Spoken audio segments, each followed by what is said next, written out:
And as the news cycle obsesses on impeachment 24/7, some key administrative victories have been pushed to the wayside.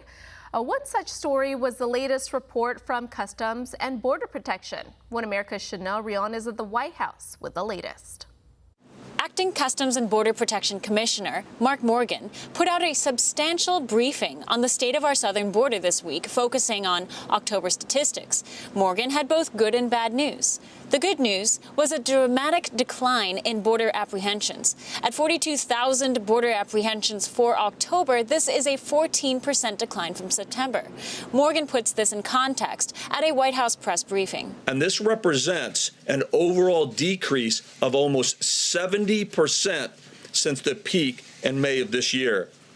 This is a significant decline. Morgan goes on to decry how Congress passed zero meaningful legislation to address the border crisis. Time and again, CBP has implored Congress to close loopholes and incentives in the U.S. immigration system, but to no avail. Together with the Trump administration, however, CBP has worked around Congress's inaction. Through continued engagement with the government of Mexico and the Northern Triangle countries, we have initiated a network of initiatives, policies, and regulations to stem the flow of the migration. Together, we are approaching this as the regional crisis that it is, and we have seen incredible success.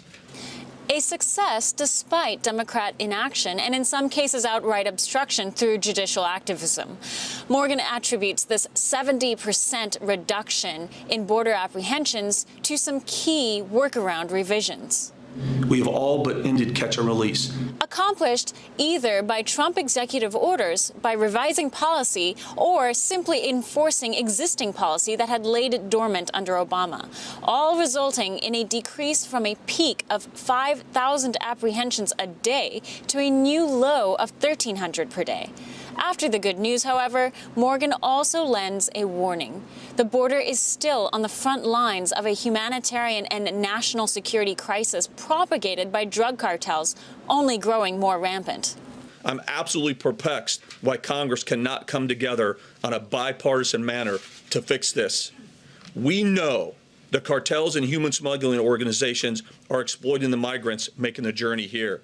Morgan laid out a stunning array of statistics. CBP meth interception was up 90% this year, and CBP apprehended 84% more fentanyl at the border from last year. The illicit narcotics the transnational criminal organizations are flooding the U.S. with are making their way to every town, city, and state in this country. It isn't just a border issue. Make no mistake. If your city, town, or state has a meth problem, it came from the southwest border.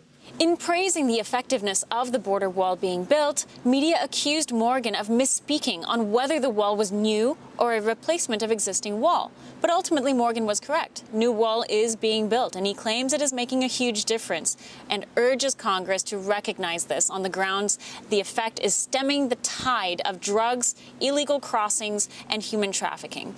Chanel Rion, One American News, the White House. Want to see more videos like this? Click on the link below and subscribe to One American News on YouTube, and call your cable provider and kindly demand that One American News is added to your lineup. Call and subscribe today.